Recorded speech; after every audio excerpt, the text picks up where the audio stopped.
बचपन में आरवी की असली बुआ माधवी का रहस्य छुपा था। उनकी काली, भावहीन आंखें डराती थीं। रात 12:03 माधवी बुआ अपने कमरे से तैरते हुए कदमों के साथ निकलीं और अजीब मंत्र पढ़ने लगीं। माधवी बुआ ने कहा, आज तू जागेगा, क्योंकि कोई आएगा। और कुएं से खरोंचने की भयानक आवाज आने लगी। माधवी बुआ ने आरवी के माथे पर एक जंग लगे निशान लगाया। उसकी आंखें लाल होने लगीं और दिल तेज धड़कने लगा।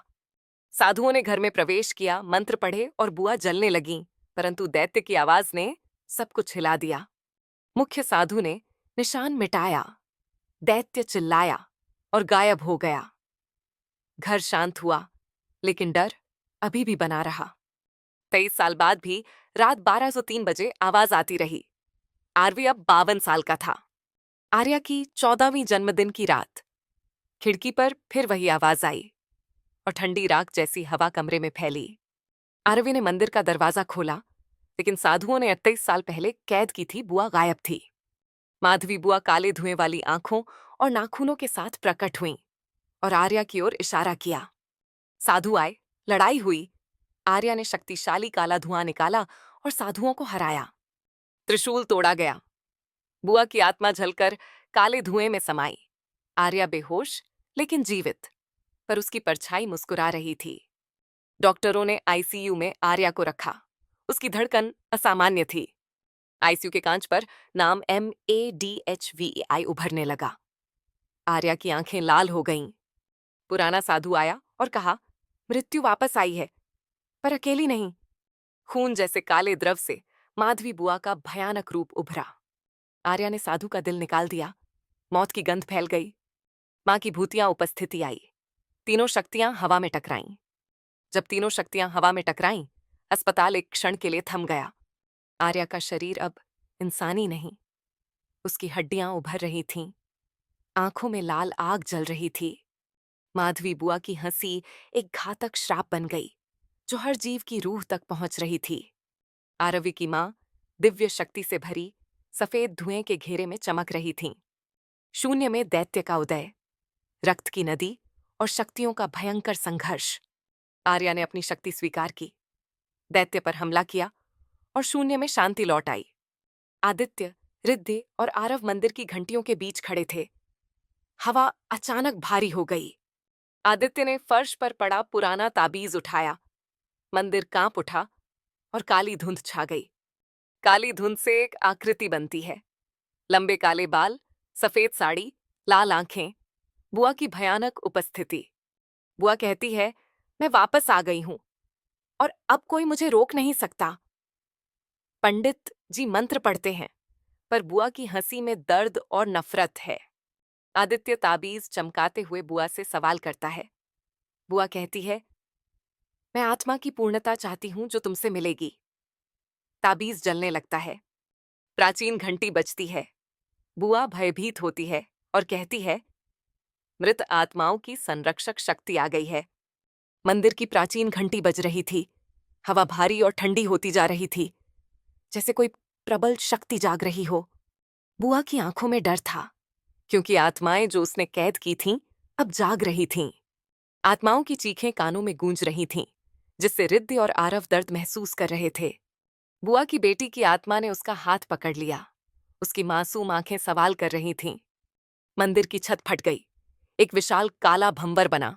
आत्माएं उसके चारों ओर घूम रही थीं। ताबीज चमक रहा था। दूर से ढोल की डरावनी आवाज आ रही थी। आदित्य ने कहा, अब युद्ध शुरू होगा। मंदिर के बाहर ढोल की आवाज नजदीक आ रही थी। आसमान लाल और काली हो रही थी। गांव वाले सड़क पर खड़े थे। उनकी आंखें खाली, निर्जीव और काली थीं। पुराना बरगद पेड़ हिलने लगा। काली धुआंधार आकृति उठने लगी। कुलदेवी का श्रापित स्वरूप। आदित्य ने ताबीज पकड़ा। उसमें रोशनी चमकी। कुलदेवी क्रोधित हुई और दहाड़ मारी। पुरखा प्रकट हुए, बोले, यह श्राप हमने शुरू किया था, अब तुम्हें खत्म करना होगा। आदित्य ने ताबीज आसमान की ओर उठाया। सफेद रोशनी ने गांव को घेर लिया।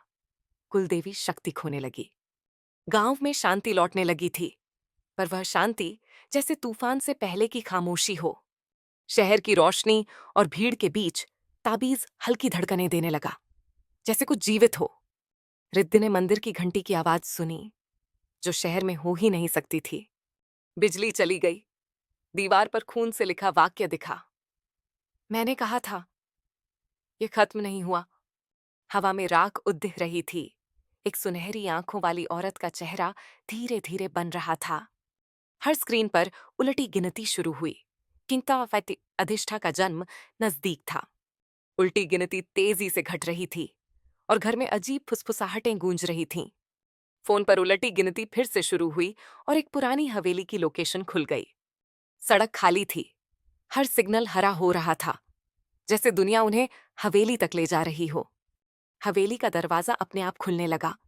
अंदर एक बूढ़ी औरत दिखाई दी। औरत ने बताया कि वे दोषी थे और अब कीमत चुकानी होगी। अधिष्ठा ने चेतावनी दी, अब फैसला करने का समय है। उलटी गिनती कम हो रही थी और समय खुद डरता हुआ लग रहा था। आदित्य ने रिद्धि और आरव को उठाकर दूसरे कमरे में ले जाया। आदित्य के फोन पर उलटी गिनती फिर से शुरू हुई। अब सिर्फ 2 घंटे 14 मिनट 29 सेकंड बचे थे। अचानक एक लोकेशन खुली। एक पुरानी वीरान हवेली। सड़क खाली और सिग्नल अपने आप हरे हो रहे थे, जैसे पूरी दुनिया उन्हें हवेली तक पहुंचाने के लिए रास्ता दे रही हो। हवेली का दरवाजा अपने आप खुल रहा था। अंदर अंधेरा और सन्नाटा था, लेकिन दीवार पर तेल का दिया जल उठा। एक बूढ़ी औरत, जिसकी आंखें सफेद थीं, बोली, तुम देर से आए हो। अधिष्ठा तुम तीनों को ढूंढ रही है। हवेली टूटने लगी। काली उंगलियां दीवारों पर उभरीं और अधिष्ठा की भयानक आवाज गूंजी, अब फैसला करने का समय है। अंधेरा फट चुका था और हवेली की दीवारें खुद ब खुद हिल रही थीं। आदित्य, रिद्धि और आरव कांपते हुए एक दूसरे को पकड़कर खड़े थे। अधिष्ठा धीरे धीरे उनकी ओर बढ़ रही थी। उसकी सुनहरी और लाल आंखें हर डर को निगल रही थीं। आदित्य ने ताबीज उठाया और बोला, हम तुम्हें रोकेंगे, पर अधिष्ठा हंसी और धुंध के बीच गायब हो गई। ताबीज की रोशनी ने अधिष्ठा का मार्ग रोका और हवेली का अंधेरा चकनाचूर हो गया।